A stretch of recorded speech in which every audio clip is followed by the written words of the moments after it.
살아계신 하느님 아버지, 저희가 이렇게 모여 주님 앞에 나와 예배드릴 수 있음에 감사드립니다. 한 주간을 살아가면서 알고도 지은 죄 모르고도 지은 죄 회개합니다. 용서하여 주옵시고 청년들이 사회에 발을 딛고 마주하는 모든 유혹과 두려움에 무너지지 않게 하여 주시고 주님 뜻대로 주님 안에서 살게 해주세요. 자, 우리 옆 사람과 같이 인사. 좀 크지 않나요? 이러면 질를 수가 없어요. 질를 수가 없어요. 조금만 내려주세요. 네. 자, 옆 사람과 같이 인사하겠습니다. 행복한 여름입니다. 예, 행복하시죠? 대답이 없네. 자, 우리 말씀을 보도록 하겠습니다. 여호수아 시리즈 7번째입니다. 내부인과 외부인. 자, 여호수아 9장 1절에서 6절입니다. 여호수아 9장 1절에서 6절입니다. 자, 우리 1절부터 같이 합독하도록 하겠습니다. 시작. 2일 후에 요단 서쪽 산지와 평지와 레바논 앞 대해 연안에 있는 헷사람과 아모리 사람과 가나안 사람과 브리스 사람과 히위 사람과 여부스 사람의 모든 왕들이 이 일을 듣고 모여서 일심으로 여호수아와 이스라엘에 맞서서 싸우려 하더라. 기브온 주민들이 여호수아가 여리고와 아이에 행한 일을 듣고 꾀를 내어 사신의 모양을 꾸미되 헤어진 전대와 헤어지고 찢어져서 기운 가죽 포도주 부대를 나귀에 싣고 그 발에는 낡아서 기운 신을 신고 낡은 옷을 입고 다 마르고 곰팡이가 난 떡을 준비하고 그들이 길갈 진영으로 가서 여호수아에게 이르러 그와 이스라엘 사람들에게 이르되 우리는 먼 나라에서 왔나이다. 이제 우리와 조약을 맺읍시다 하니. 아멘. 네, 우리 7번째입니다. 제가 6번째를 듣고 오라고 말씀을 드렸었는데 조회수가 한 3개 올라갔더라고요. 3개. 예. 들으신 분? 슬기자매님 들으셨어요? 뭘요? 자, 우리는 지금까지 여러분 이스라엘 백성들이 약속하신 땅 가나안 입성을 위해 요단강을 건넜고 여리고를 무너뜨리고 아이성에 실패를 했다가 하나님이 손대지 말라 하신 것을 손댔던 그 문제, 아간의 범죄를 회개하고 청산합니다. 그래서 결국은 아이성까지 함락시키는 것까지가 지금 8장까지의 내용이에요. 자, 그 중에 우리가 잘 봐야 될 것은 여리고 성이 무너질 때 여리고 모든 백성은 멸망했지만 한 가정, 기생 라합의 가정만은 살았다는 거. 자, 그렇게 이방인이었던 기생 라합은 살았지만 동시에 가지지 말라 하신 여리고성의 전리품을 가짐으로 이스라엘 백성이었던 아간은 돌에 맞아 죽게 되죠. 여러분, 이 말은 우리에게 주는 메시지가 굉장히 큽니다. 즉 내부인은 멸망을 당했고 외부인은 살리심을 받았다는 거예요. 하나님은 이스라엘 백성들에게 가나안 땅을 주셨다고 말씀하셨고 실제로 첫 관문부터 여리고성은 기적적으로 무너졌어요. 승리를 거뒀어요. 가나안 땅을 주셨다는 의미가 뭡니까? 가나안 땅은 멸망의 대상이었기 때문에 반드시 멸망이 그들에게 찾아가야 되는 거예요. 이스라엘 백성을 통해서. 분명 멸망하시기로 작정한 땅 여리고성이지만 기생 라합의 가정이 구원받은 이유는 뭡니까? 여리고성 모두가 멸망한 가운데 그것도 몇 층부가 구원받은 이유, 하나님의 백성이 된 이유는 하나님을 두려워했기 때문이라는 거예요. 여러분, 그녀는 외부인이었지만 하나님이 두려웠어요. 반대로 내부인이었지만 아간은 하나님의 명령, 그 땅의 전리품들을 가지지 말라 하셨건만 금은 보화와 화려한 여리고 사람들의 옷을 보니까 명령을 지키고 싶지 않은 거예요. 에이, 이것 좀 갖는다고 멸하실까? 하나님이 두렵지 않은 거예요. 아간은. 그 결과 분명 멸망은 여리고성에게만 해당되었지만 여리고성과 동일한 모습으로 아간은 멸망합니다. 돌에 맞아 죽어요. 여러분, 기생 라합은 이스라엘의 하나님의 이야기를 듣고 두려워만 했을까요? 그러면 우리가 이제 하나님만 두려워하면 되는 걸까요? 달달달달 떨면서? 두려워만 한 것이 아닙니다. 두려워한 것으로 치면 사실은 여리고성 주민 모두가 두려운 마음은 다 가지고 있었어요. 이스라엘을 바라보는 가나안 땅 주민의 마음이 여호수아 2장과 5장에 뭐라고 얘기하면 간담이 녹더라. 이스라엘을 바라보니까 정신을 못 차리는 거예요. 정신을 잃었더라 이렇게 얘기하고 있어요. 그러니까 두려운 마음을 가졌다라고 하는 거는 여리고성 전체가 다 사실은 두려웠어요. 그런데 여리고는 항복하지 않고 두려워만 했을 뿐이라는 거예요. 두려워만 했어요. 여러분, 그럼 기생라합은 뭐가 달랐느냐?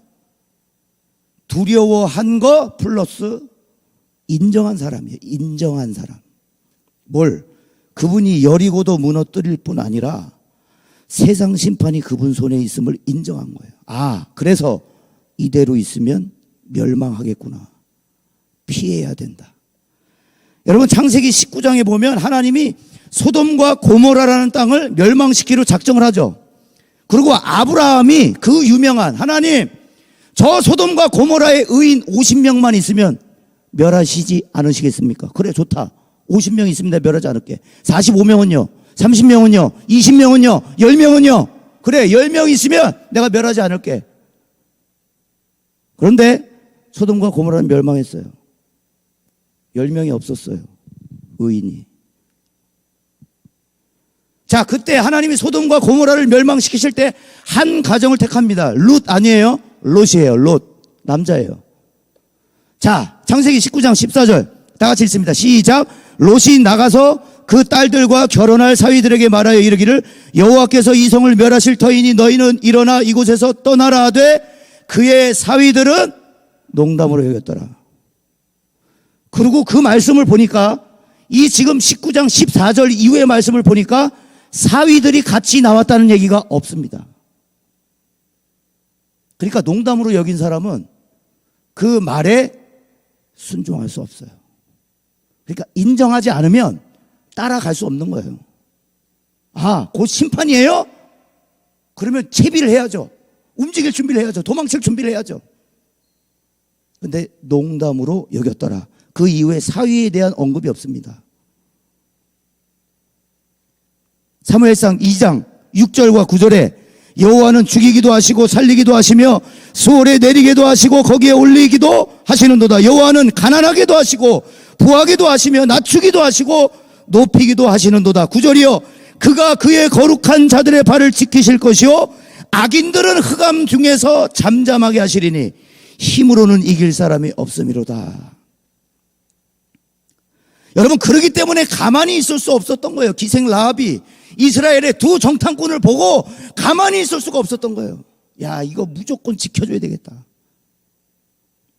목숨을 걸고서라도 숨겨준 이유, 하나님이 심판자라는 걸 두려워했고 인정했던 여인. 그 말은 외부인이지만 이스라엘 안으로 포함되기를 원했던 자였다는 겁니다. 여러분, 기생 라합이 하나님의 백성에 포함되었다면 그럼 하나님의 백성인 이스라엘의 아간의 멸망을 통해 우린 무엇을 볼 수 있느냐? 포함되기를 원하지 않는 자는 그게 이스라엘 사람이어도 여리고 성과 같은 처지에 있게 된다. 즉 선택된 이스라엘 백성이라고 내부인이라고 승리를 반드시 가져오는 게 아니다. 멸망을 당연하게 면할 수 있는 특권이 있는 게 아니다.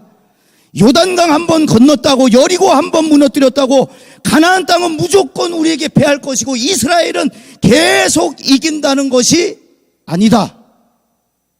반대로 멸망하시기로 작정한 여리고라도 다 멸망되어지지 않는다는 거예요.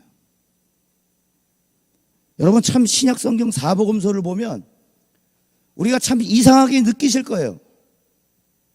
예수님이 태어나시고 사역하신 그 유대 예루살렘이 여러분 잘 한번 생각해 보세요. 무신론자들이 대부분이거나 하나님을 아예 모르는 사람들이었다면 이해가 가능해요. 이해가 가능해요. 하나님의 말씀을 너무 잘 알고 있고 따르고 있고 모두가 다 하나님을 믿고 있는 지역에 예수님은 사실 오셨어요. 율법을 지키고 율법을 믿는 그 땅에 오셨다고요. 하나님을 믿는 땅에 오셨다고 예수님이. 그런데 예수님께 포함된 사람은 도대체 누구인지 모르겠어요. 누가 예수님께 포함된 사람일까? 포함되어 있어야 할 것 같은데 안 되어 있는 사람들이 있는가 하면 포함 안 되어 있어야 할 것 같은데 포함되어 있는 아이러니. 성전에서 봉사하고 사람들을 가르치고 율법을 가르치고 율법을 지키는 사람들이 오히려 예수님을 책잡고 태클을 걸고 회방을 놓고 결국에 십자가에 매달아 죽이는 주동자들이 돼요. 근데 반대로 세리와 창녀, 가난한 사람, 아무것도 없는 사람들은 오히려 예수님 안에 들어가요. 포함돼요. 누가 예수님께 포함된 사람입니까, 그러면? 성전에서 봉사하고 말씀을 가르치고 말씀을 지키는 사람들? 아니요, 오히려 성전 밖에서 멸시 천대 받던 사람들이 예수님을 따른다니까.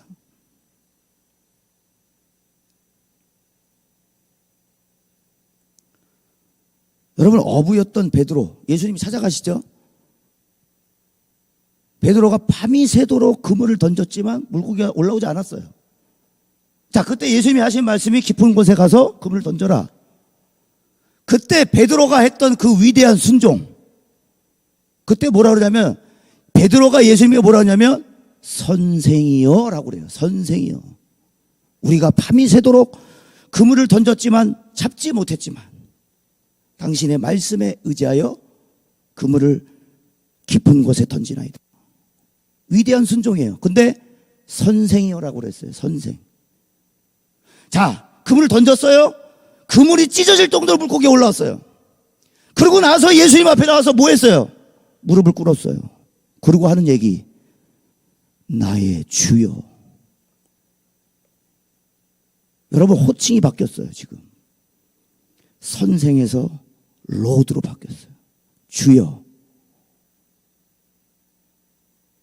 여러분, 예수님 제자에 포함되어 있는 가룟 유다가 예수님을 주여라고 부른 적이 있을까요? 보겠습니다. 마태복음 26장 25절. 자, 다 같이 읽습니다. 시작. 예수를 파는 유다가 대답하여 이르되 라피요. 선생이요. 자, 마가복음 14장 45절에 이에 와서 예수께 나와 라피여 하고 입을 맞추니. 선생이요. 주가 아닌 거예요. 그분이 선생쯤 되는 분이란 거 그 당시 사람들 모두가 인정하고 아는 지식이에요. 아는 지식. 그 누구나 다 아는 거예요. 그분이 선생이라는 거. 근데 주여 소리가 안 나온다고요. 주여 소리가. 결국은 예수님을 팝니다. 은 30에.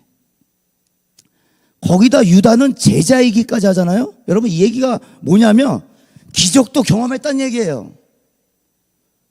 예수님 주위를 뱅뱅 돌면서 3년 동안 같이 따라다녔던 가룟 유다도 기적도 다 보고 병든 자 치유되고 오병이어도 다 겪어봤어요.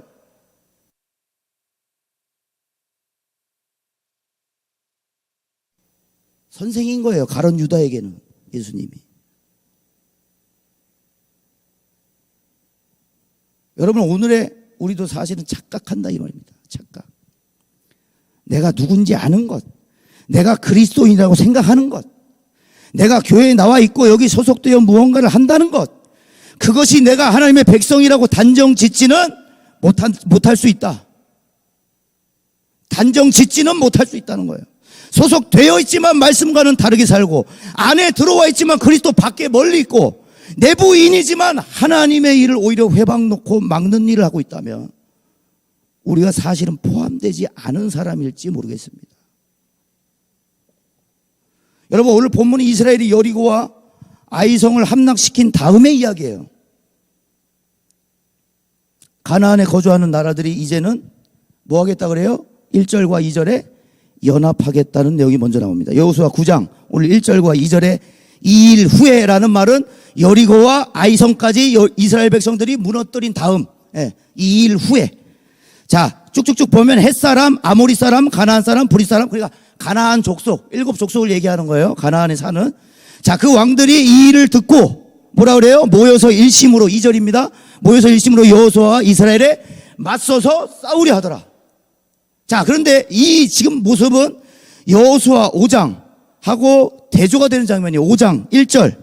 요단 서쪽의 아모리 사람의 모든 왕들과 해변의 가나안 사람 모든 왕들이 여호와께서 요단 물을 이스라엘 자손들 앞에서 말리시고 건너게 하셨음을 듣고 마음이 녹았고, 그 다음 뭐예요? 정신을 잃었더라. 미쳤다는 얘기예요. 야, 이스라엘 야, 여호와가 요단 강물까지도 마음이 녹았고 정신을 잃어버렸는데, 지금 9장 2절에는 모여서 일심으로 여호수아와 맞서 싸우려 하더라. 담대함이 생겼다는 얘기예요. 여러분, 원래 이스라엘이 가나안 입성하기 전에 가나안 땅 백성들이 들은 소문은 뭐냐면 간단해요. 여호와라는 신이 애굽에 10가지 재앙을 내리고 이스라엘을 구해내 가나안으로 진격하고 있다. 이 소식이 들리니까 간담이 녹았다 그래. 간담이. 단순하죠. 그 얘기를 듣고 소문만으로도 간담이 녹았어요. 여호와가 행하신 일에 대해 들으니까 간담이 녹았어요. 기생 라합이 두 정탐꾼에게 한 말도 똑같습니다. 애굽에서 10가지 재앙을 내려서 그들을 구출해내서 지금 가나안으로 진격하고 있다는 얘기를 듣고 가나안 여리고 주민들이 간담이 녹도이다. 여러분, 딱 여리고를 함락시킬 때만 해도 가나안에 있는 주민들은 두려워 미쳤을 거예요. 딱 여리고까지만 해도. 자, 그런데 뭘 봤어요? 아이성의 실패를 봤어요. 여러분, 이게 중요해요. 여리고까지만 해도, 야, 저들이 14바퀴를 도니까 여리고 성이 무너지네? 그때까지만 해도 달달달 떨어질 거라고. 근데 어디? 아이성은 여러분 제일 작은 성입니다. 제일 작은 성. 제일 작은 성이 패했어, 이스라엘이. 그 한 번의 실패. 여러분, 가나안 주민들이 아간이 하나님이 만지지 말라 하신 물건을 만져서 그런 내용 몰라요. 그들이 생각하는 건 딱 하나예요. 아, 여호와도 실수하는구나. 여호와도 무능하구나. 여러분, 여러분의 실패 한 번이 다시 일어날 수 있고, 넘어졌으니까 다시 일어서서 다시 힘을 내볼 수 있지만 그 한 번의 실패는 반드시 대가가 치러지게 됩니다. 그 한 번의 실패를 보고 가나안 주민들은 담대함을 얻어요. 아, 쟤네도 실수를 하는구나. 실패를 하는구나. 아이성한테도 막히네? 저 작은 성에도 막힌다면 우리도 가능하지 않을까? 여러분, 모른다니까. 세상은 교회 안에 있는 문제들, 여러분 뉴스를 한번 보세요. 교회 안에 있는 문제들 이유가 상세하게 나오는지 안 나와요. 그냥 교인이라더라, 교회라더라, 교회가 법적으로 소송하고 있다더라, 이게 끝이에요. 그 안에 내막은 몰라요. 그걸 알고 싶지도 않아요. 어느 기사에 교회의 세부적인 이렇게 해서,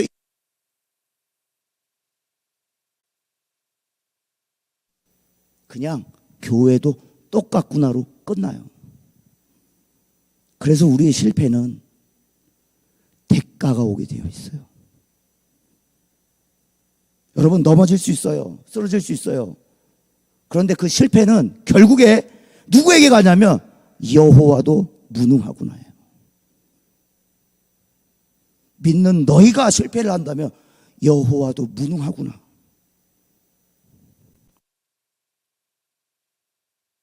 민들에게는 담대함이 되어버립니다. 이스라엘의 실패가 곧 하나님의 실패가 되어진 듯 간담이 녹던 마음에서 연합하여 싸워보자로 바뀌게 만든 거예요. 그 실패 한 번이. 그래서 죄는 대가가 따르게 되어 있다고 말씀드렸어요. 무서운 거예요. 여러분, 단순히 아간이 죄를 지었고 아간의 죄를 찾아내서 이스라엘에게 이스라엘은 지우고 회개하고 청산한 듯 보이지만 그 결과 적에게는 미세한 틈을 주고 있었다. 여러분, 손이 들어가면 뭐가 들어가요? 다리가 들어가고 몸통이 다 들어가요. 이건 순식간에 일어나요, 여러분. 손이 들어갔어요? 그럼 발이 들어가요. 그리고 몸통까지 다 들어가는 거예요. 쉬워요. 한 번 열리면 쉽다고요. 그런데 오늘 본문에 참 은혜가 됩니다. 9장 3절. 기브온 주민들이 여호수아가 여리고와 아이의 행한 일을 듣고, 자, 여기서 차이가 나죠? 자, 똑같은 이야기를 듣고, 자, 연합군이 있는가 하면 똑같은 이야기를 듣고 9장 4절. 꾀를 내어 사신의 모양을 꾸미되 헤어진 전대와 헤어지고 찢어져서 기운 가죽 부대를 나귀에 실었다. 여러분, 지금 이 내용은 뭐예요? 연기를 시작했다는 얘기예요. 연기. 배우가 되었다는 얘기예요. 이 사람들이 지금 기브온 주민들이 연기를 시작했다는 얘기예요. 뭐 어떤 연기? 허름한 옷을 입고 오래된 음식을 가지고 오래된 전대를 가지고 오래된 포도주를 가지고. 자, 왜 그랬을까? 자, 신명기 7장 1절과 4절 앞에 있습니다. 신명기 7장 1절과 우리 4절 읽습니다. 시작. 내 하나님 여호와께서 너를 인도하사 네가 가서 차지할 땅으로 들이시고 내 앞에서 여러 민족, 헷 족속, 기르가스 족속, 아모리 족속, 가나안 족속, 브리스 족속, 히위 족속, 여부스 족속, 곧 너보다 많고 힘이 센 7 족속을 쫓아내실 때 내 하나님 여호와께서 그들을 내게 넘겨 내게 치게 하시리니 그때 너는 그들을 진멸할 것이라. 그들과 어떤 언약도 하지 말 것이요 그들을 불쌍히 여기지도 말 것이며. 4절이요. 그가 내 아들을 유혹하여 그가 여호와를 떠나고 다른 신들을 섬기게 함으로 여호와께서 너희에게 진노하사 갑자기 너희를 멸하실 것임이니라. 여러분, 기브온 주민이 허름하게 아주 멀리서 온 듯한 컨셉을 잡았지만 여호수아 9장 7절에 뭐라고 그래요? 이스라엘 사람들이 히위 사람에게, 이 사람들이 지금 누구란 얘기예요? 기브온 주민이 히위 족속이란 얘기예요. 근데 연합군 안에 히위 족속이 들어가요. 1절을 보세요. 히위 족속이 들어가요. 그런데 따로 또 나온 거예요. 기브온 주민이. 왜? 위에서 왕이 이미 선포해서 우린 연합한다. 연합해서 이스라엘 싸운다. 근데 그 밑에 기브온 주민이, 기브온 지역에 있는 주민이, 히위 족속 안에 속해 있는 기브온 주민이 지금 연기를 하는 거죠. 자, 9장 7절에 이스라엘이 얘기합니다. 너희 이 근처에 사는 가나안 주민들 같은데 어찌하여 우리가 당신과 평화 조약을 맺을 수 있으랴. 야, 이 얘기 뭐예요? 하나님은 이스라엘 백성들에게 명령을 주셨어요. 가나안 안에 들어갈 때 모든 족속은 다 진멸할 것이라. 그러니까 이 사람들 지금 무슨 사람들이라는 거예요? 가나안 족속이란 얘기예요. 그래서 연기를 한 거예요. 먼 데서 온 것 마냥 곰팡이 쓴 빵, 다 썩은 포도주. 가나안 땅 거주하는 왕들은 이스라엘과 전쟁을 준비했고 한 집단만, 그것도 법을 선택한 것이죠. 여러분, 여기서 꾀를 내어라는 말이 사실 긍정적으로 보이진 않아요. 꾀를 냈다. 빼 오르마라는 말인데 빼는 교활하다.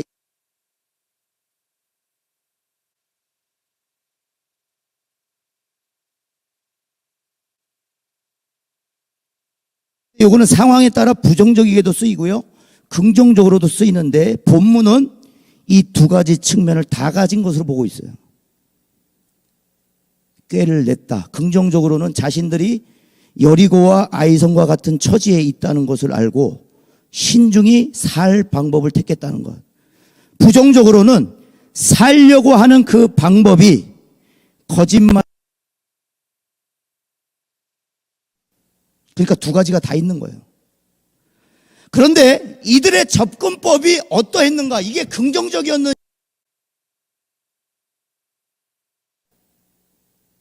중요한 건 외부인이 어떤 방식으로 다가왔느냐, 어떤 수법을 가지고 나왔느냐, 어떤 의도를 가지고 나왔느냐, 외부인의 진짜 속내는 무엇이냐, 기브온의 진짜 속내는 무엇이냐가 아니라 내부인인 이스라엘은 진짜 내부인이 맞는가예요.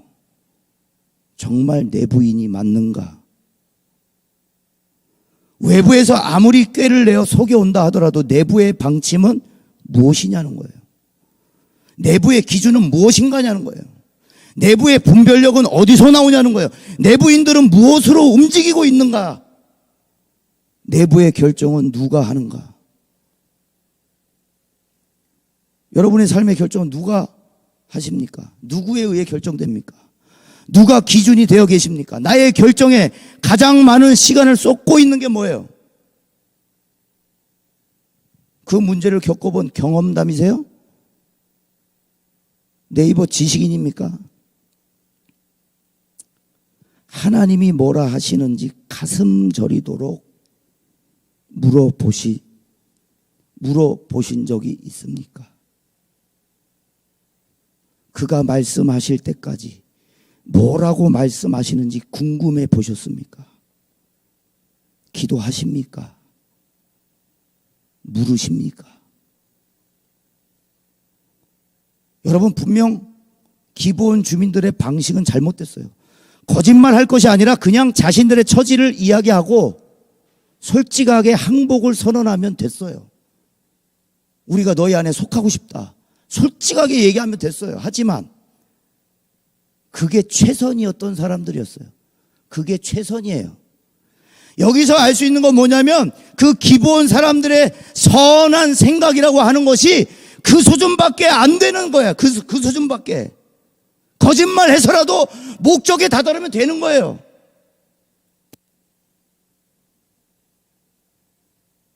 그것밖에 안 되는 완벽한 외부인이었다는 거예요. 진실함이 없어요. 속여서라도 목적에 이르면 돼요. 목적은 멸망당하지 않는 거예요. 사는 거예요. 그런데 수단은 불법을 썼어요. 완벽하게 하나님 없는 백성의 생활과 방식이라는 게 드러났어요. 여러분, 그게 기브온 사람들의 최선입니다. 그게 최고의 선이었어요. 거짓말을 해서라도 목적에 이르는 거. 그게 세상의 방식이에요. 거짓말을 해서라도 내 이익만 챙기면 되는 거. 이게 그들이 살아온 방식이었다는 거예요. 자, 그런데 내부인인 이스라엘 백성들도 여호수아가 하는 결정도 외부인 못지 않다는 데 있습니다. 문제는 그거예요. 내부인이 내부인답지 못하게 행동을 하는 거예요.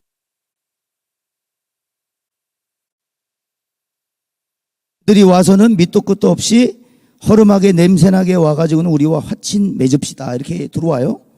자, 너희 여호수아가 뭐라 그래? 이스라엘 백성들과 너희 이 근방에 사는 것 같은데 우리가 어떻게 너희랑 손잡냐? 어떻게 화친을 맺냐? 어떻게 평화 조약을 맺냐? 이렇게 얘기해요. 자, 여호수아 9장 8절입니다.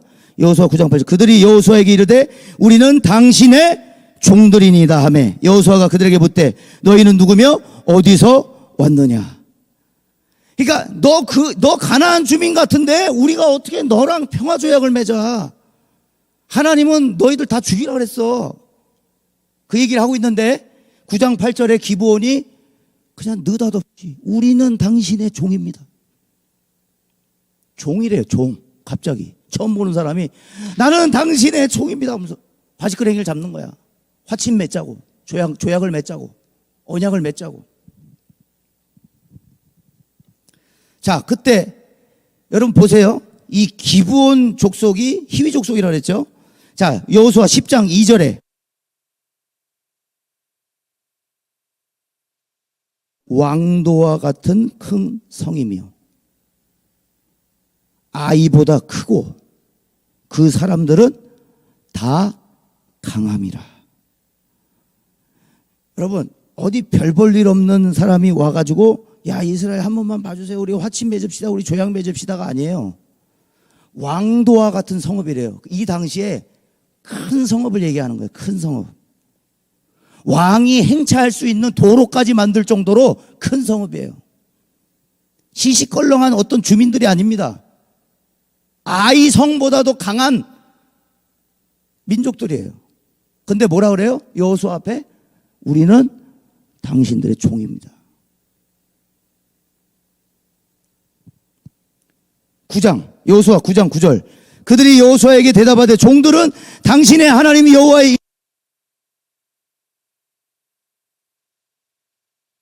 그가 행하신 모든 일을 들으며 자 뭐와 비슷해요? 지금 기생 라합이 두 정탐꾼에게 얘기해 줬던 것과 비슷해요.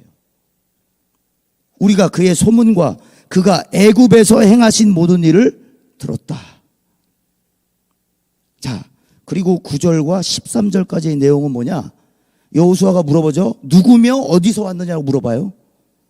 자 근데 정확한 대답을 안 하고 계속 뭐라 그러냐면 우리가 멀리서 왔습니다. 우리가 가져온 빵 좀 보세요. 곰팡이 안 보입니까? 포도주 좀 보세요. 다 신 거 안 보입니까? 여행이 길었다는 거 아닙니까? 그러니까 지금 기본이 지금 얘기하고 싶은 건 그냥 우리 멀리 산 사람이에요. 우리 멀리 산 사람. 저 멀리서 와서 이거 보세요. 곰팡이 보세요. 곰팡이. 자 그런데 9장 14절 15절 무리가 그들의 양식을 취하고는 어떻게 할지를 여호와께 묻지 아니하고 여호수아가 곧 그들과 화친하여 그들을 살리리라는 조약을 맺고 회중 족장들이 그들에게 맹세하였더라. 체결해 버렸어요. 우리 멀리서 왔습니다에 곰팡이 안 보입니까? 포도주 신 거 안 보입니까? 지 아니하고. 그리고 17절에 이스라엘 백성들이 이제 행진을 시작합니다. 여러분 잘 보세요. 그런데 이 행진 셋째 날이라고 얘기 나와요. 지금 17절에 행진 셋째 날에 그들의 성읍에 도착했대요. 이 말은 행진하다가 갑자기 우연히 그들이 사는 지역에 도착했다는 게 아니고 우리가 이제 조약을 맺은 이 나라가 어딘가 한번 보자 그러고 출발을 했더니 3일이면 가는 거리에 그들이 살고 있었던 거예요.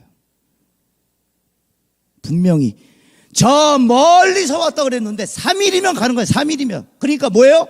가나안 족속인 게 들통나버렸어. 하나님이 여호수아 전부터 모세에게 지도자 모세에게 분명하게 말했는데 가나안 땅에 들어가던 그들을 불쌍히 여기지도 말라. 그리고 언약도 맺지 말라. 다 불순종한 거예요 지금. 근데 조약을 맺고 보니까 그들은 가나안 족속 중에 하나였고 하나님의 명령으로 진멸 대상인 족속인 거예요. 여호수아 9장 18절과 19절입니다. 핵심은 여기입니다 여러분. 여호수아 9장 18절 그러나 회중 족장들이 이스라엘의 하나님 여호와로 그들에게 맹세했기 때문에 이스라엘 자손이 그들을 치지 못한지라. 자 19절이요. 모든 족장이 온 회중에게 이르되 우리가 이스라엘의 하나님 여호와로 그들에게 맹세하였은즉 이제 그들을 건드리지 못하리라. 이제 못 건드는 거예요. 그런데 두 번 반복되는 게 있어요. 18절 19절에 뭐예요? 이스라엘의 하나님 여호와로 그들에게 맹세했기 때문이라는 거예요. 자, 무엇 때문에? 그들과 맺은 언약 때문에, 그들과 미리 먼저 맺은 조약 때문에, 치지 않겠다고 하는 조약 때문에. 자, 그런데 누구에 의한 건드리질 못하는데 누구에 의한 건드리지 못함이냐면 영어로 by the Lord, 여호와에 의하여. 여러분 기브온 족속이 지금 뭐 때문에 보호받는지 아세요? 여호와에 의하여 보호를 받아요. 진멸 대상이었던 그들이 그 조약 하나 때문에 이제는 뭐예요? 여호와에 의하여 보호받는 자들이 되어버려요. 여러분, 이력서에 없던 이력을 쓰거나 일한 적도 없는 회사를 자신의 이익을 위해 넣은 것이 발각되면 어떻게 될까요? 여러분, 취업 취소입니다. 자격 박탈이에요, 이거. 들어오고 싶은 마음은 오케이. 그래, 거짓말을 해서라도 이 회사에 일하고 싶다는 열정은 그래, 오케이. 그런데 시작부터 거짓말은 좀 곤란해. 처음부터, 첫 대면부터 거짓말은 좀 곤란해. 신뢰가 끊어져 버린 거예요. 그는 회복할 수가 없어요. 누구도 그 사람 뽑지 않아요. 그걸 모르고 계약을 먼저 했더라도 충분히 박탈시킬 권한이 누구에게 있어요? 회사에게 있어요. 여러분, 이스라엘에게 있다고요. 박탈시킬 권한이. 왜? 그들이 먼저 거짓말을 하고 다가왔으니까. 우린 가나안 족속인지 몰랐으니까. 그런데 여호와의 언약은 달라요. 그들이 자격이 안 된다는 걸 알지만, 여전히 그들은 의심스럽지만, 그 의심이 결국 지금 현실이 되어 진멸 대상에 있는 족속이라는 걸 알아버렸지만, 여호와의 언약은 먼저 자격부터 주시는 거예요. 보호받을 수 있는 자격, 생명을 지킬 수 있는 자격. 왜?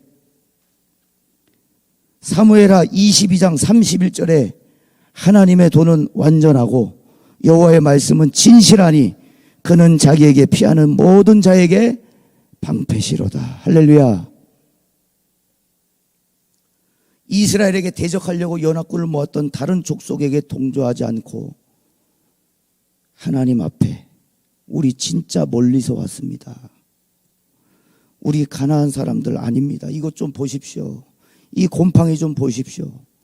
오랜 여행의 흔적이 보이지 않으십니까? 죽이지 않겠다고 보호하겠다고 약속 먼저 해 주시지요. 우리 멀리서 왔습니다. 살 방법을 찾다가 그래도 목숨은 건져야 되겠으니까 하나님이 우리를 진멸 대상으로 정하셨다는 것을 알고 왕도가 있는 그 큰 성읍 나라 주민들이 살고 싶어서 거짓말을 한 거예요. 살고 싶어서. 그런데 이들이 오해한 게 있어요. 이스라엘의 하나님 여호와에게는 거짓말을 해서 구원을 얻는 게 아니다. 거짓말하지 않아도 된다. 마태복음 9장 12절과 13절을 같이 읽습니다. 마태복음 9장 12절과 13절. 예수께서 들으시고 이르시되 건강한 자에게는 의사가 쓸데없고 병든 자에게라야 쓸데있느니라. 너희는 가서 내가 궁유를 원하고 제사를 원하지 아니하노라 하신 뜻이 무엇인지 배우라. 나는 의인을 부르러 온 것이 아니오 죄인을 부르러 왔노라. 무엇을 원하시느냐? 시편 51편 6절과 7절에 다윗의 회개 기도입니다. 주께서는 중심이 진실함을 원하시오니 내게 지혜를 은밀히 가르치시리이다. 우슬초로 나를 정결하게 하소서. 내가 정하리이다. 나의 죄를 씻어주소서. 내가 눈보다 더 시리다. 뭐 하라는 거예요? 우슬초로 나를 좀 씻어달라고 기도하면 됐던 거예요. 거짓말할 것이 아니라 여호와 하나님 앞에서는 나의 죄를 좀 씻어주소서. 내가 눈보다 더 시리다. 하나님은 시게 씻어주시는 분이시지, 네가 가나안 족속인데 넌 반드시 진멸 대상이야 라고 말씀하신 분이 아니었다는 거예요. 여호수아가 잘했다는 말이 아닙니다. 이스라엘은 경솔했어요. 큰일 날 뻔했어요. 조약은 여러분 함부로 맺는 게 아니에요. 기브온 족속이 이스라엘이 자신들을 공격할 수 없다는 것을 알고 만약 역으로 이스라엘을 진멸시킬 수도 있었어요. 그런데 그들이 뭐라 합니까? 이제 계약을 체결했고 결국 3일 만에 그들이 들통났어요. 근데 이들이 역으로 이스라엘을 공격한 게 아니라 여호수아 9장 9절과 10절, 그들이 여호수아에게 대답하되 종들은 당신의 하나님 여호와의 이름으로 말미암아 심히 먼 나라에서 왔사오니 이는 우리가 그의 소문과 그의 애굽에서 행하신 모든 일을 들으며 쭉쭉쭉쭉쭉 행하신 모든 일을 들었음이니이다. 멀리서 온 건 가짜였어요. 거짓말이었습니다. 그런데 이건 진짜예요. 뭐가 진짜란 얘기예요? 그들이 여호수아에게 대답하되 종들은 당신의 하나님 여호와의 이름으로 말미암아 심히 먼 나라에서 왔사오니 이건 거짓말이에요. 그런데 우리가 그의 소문과 그의 애굽에서 행하신 모든 일을 들으며 두려워서 왔다는 거예요. 내가 멀리서 왔다는 건 거짓말이에요. 죄송해요. 근데 여호와가 당신을 통해 애굽에 행하신 일들은 우리가 믿고 이게 진짜라고 믿고 나왔다고. 하나님의 행하신 일을 보고 하나님께 속하고 싶은 사람들, 포함되고 싶은 사람들, 외부인이었지만 도리어 진짜 내부인이 된 사람들. 여러분, 기브온 족속이 하는 말 자체가 이미 내부인입니다. 내부인. 하나님이 두려워서 왔어요. 그분이 심판자라는 걸 알고 왔어요. 그런데 방법은 잘못됐어요. 거짓말은 아니에요. 근데 그게 기본 주민들의 하나님 없는 생활과 방식, 그게 그들의 최선이었던 거예요. 거짓말 해서라도 목적까지 가면 되지. 거짓말을 정당화하는 게 아닙니다. 여러분, 반드시 대가는 있어요. 이들이 뭐라고 얘기했어요? 우리는 당신의 종들입니다라고 얘기했어요. 자, 이 말이 씨가 됐는데 그들은 이스라엘 안으로 이제는 받아들여지게 됩니다. 왜? 칠 수가 없으니까. 이스라엘 백성들이 더 이상 기브온 족속을 칠 수가 없어요. 그러니까 받아들여졌어요. 생명은 지켰지만 그들이 말한 대로 종이 되어야 했어요. 자, 여호수아 9장 22절 23절입니다. 여호수아가 그들을 불러 말하여 이르되 너희가 우리 가운데 거주하면서 어찌하여 심히 먼 곳에서 왔다고 우리를 속였느냐. 그러므로 너희가 저주를 받나니, 여러분 저주를 받나니에요. 저주를 받나니 너희가 대를 이어 종이 되어 내 하나님의 집을 위하여 나무를 패며 물을 깃는 자가 되리라 하니. 야, 저주치고 너무 좋은 거 아니야? 너희가 저주를 받나니 하나님의 집에서 대대에 이어 너희가 종이 되어야 하리니 나무를 패며 물을 깃는 일을 해야 할 것이다. 여러분, 저주가 하나님의 집에 나무를 패며 물을 깃는 것이에요. 저주가. 주의 전에서 성전의 봉사의 일을 부여받습니다. 기브온 족속이 성전의 일을 부여받는 거예요. 저주가. 그들이 말한 대로 진짜 종이 되었는데 이스라엘의 종을 의미하는 게 아닙니다. 하나님의 전에서, 하나님의 집에서 하나님의 일을 하는 하나님의 종이 되었다는 말을 하는 거예요. 이게 거짓말로 주신 저주예요. 거짓말 때문에 주신 축복이에요. 이제 기브온은 완전히 내부인이 되었습니다. 기생 라합 이후에 또 이방인들이 받아들여진 사건이 되었어요. 이후에 이스라엘이 바벨론 포로에서 귀환한 뒤에 느헤미야 3장 7절에 나오는데 느헤미야와 성전을 재건하는 일에 기브온 족속이 동참하고 포로 귀환에 동참한 사람들의 대열에 기브온 족속이 포함됩니다. 그러니까 완전히 이 시간 이후부터 이스라엘 안으로 깊이 들어왔어요. 하나님의 언약 안으로. 그리고 이스라엘 사람들이 돼요. 여러분, 이스라엘의 초대 왕 누굴까요? 사울 왕이죠. 물론 하나님이 버리셨어요. 사울 왕이 기브온 후손입니다. 여기서 이스라엘과 하나 되니까 이스라엘의 초대 왕으로 사무엘 제사장이 사울에게 기름을 부어 초대 왕으로 세워요. 기브온 족속 사람이에요. 그의 후손이에요. 사울 왕이. 역으로 이스라엘을 치려고 하는 생각조차 하지 않았어요. 그들은 진짜로 애굽에서 행하신 여호와의 위대하심 때문에 이스라엘에게 나온 거예요. 물론 거짓말로. 그들이 하나님의 전에서 나무를 패며 물을 깃는 일을 하면서 여러분 어땠을까를 제가 생각을 해봤어요. 여러분 찬양팀 즐거우세요? 찬양팀 즐거우세요?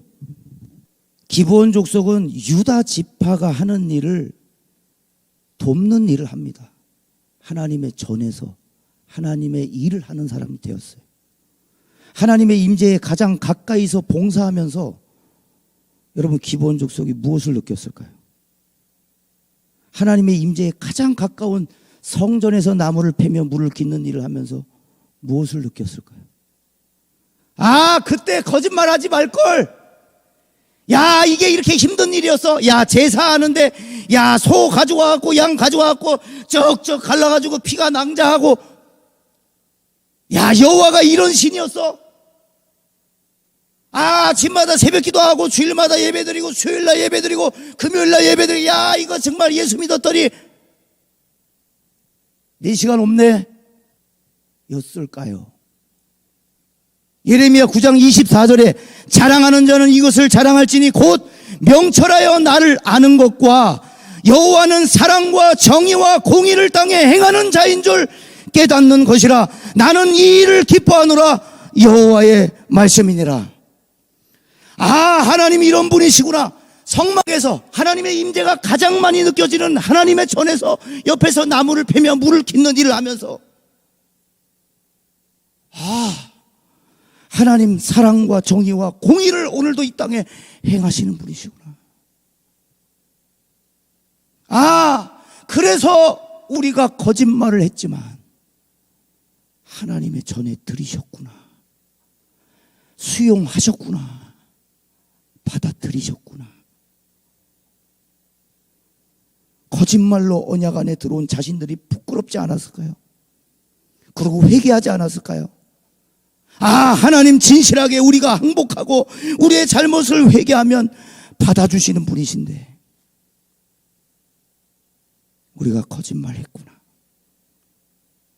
그러면서 하나님의 집에 종으로 사는 일이 즐거웠을 거라고 저는 생각해 봤어요. 그래서 느헤미야 시대에 성전이 무너졌던 그 정말 영적으로 황폐했던 그때 이스라엘과 함께 성전을 재건하는 일을 이 기브온 족속들이 동참한 거예요. 우리 마지막으로 이 말씀만 읽고 마치겠습니다. 시편 84편 10절과 12절의 말씀, 여러분의 고백이 되기 바랍니다. 주의 궁정에서의 한 날이 다른 곳에서의 첫날보다 나은즉 악인의 장막에 사는 것보다 내 하나님의 성전 문지기로 있는 것이 좋사오니 여호와 하나님은 해요 방패시라. 여호와께서 은혜와 영화를 주시며 정직하게 행하는 자에게 좋은 것을 아끼지 아니하실 것입니다. 만군의 여호와여, 주께 의지하는 자는 복이 있나이다. 할렐루야. 여러분에게 마지막으로 묻겠습니다. 내 부인입니까? 외부인입니까? 그의 자비와 사랑과 은혜를 흡족하게 누리고 있습니까? 없습니까? 여러분은 하나님을 섬기는 일이 기쁘세요? 적어도 이 기브온 족속이, 야, 너희가 저주받아서 하나님의 전에 평생토록 네 대를 이어서 다 종이 될 거야. 처음에 두려웠을 것 같아. 아, 우리가 저주를 받아 하나님의 전에 대를 이어, 에? 하나님의 전에? 그리고 성막에서 나무를 패며 물을 기르며 제사하는 그 상황들을 보고 예배드리는 그 모습을 보고, 아, 하나님의 위대하신 사랑과 정의와 공의를 이 땅에 베푸시는 분, 우리를 받아들이신 분, 그 고백이 찬양으로 있어요. 시편 84편 10절의 말씀 다 같이 부르고 이제 마무리하겠습니다. 주님, 내가 주의 장막을 사모합니다. 오직 주의 임재를 갈망합니다. 주의 집에서 새 첫날보다 좋으니 주 사랑 안에 머물며 사랑 노래합니다. 우리 기본 족속의 마음으로 주님 내가 주의 장막을 사모합니다. 오직 주의 임재를 갈망합니다. 주의 집에서의 하루가 다른 곳의 첫날보다 좋으니 주 사랑 안에 머물며 사랑 노래합니다. 고백합시다.